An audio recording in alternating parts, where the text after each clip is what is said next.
I built a special device to make ice cream with no electricity, high in the mountains.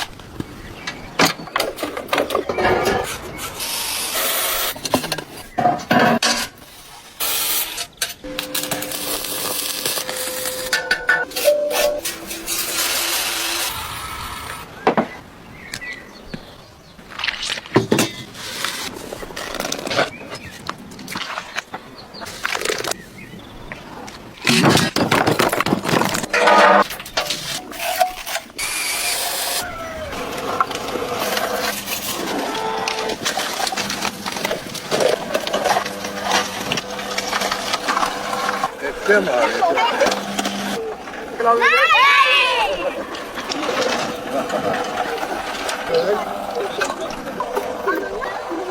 mi?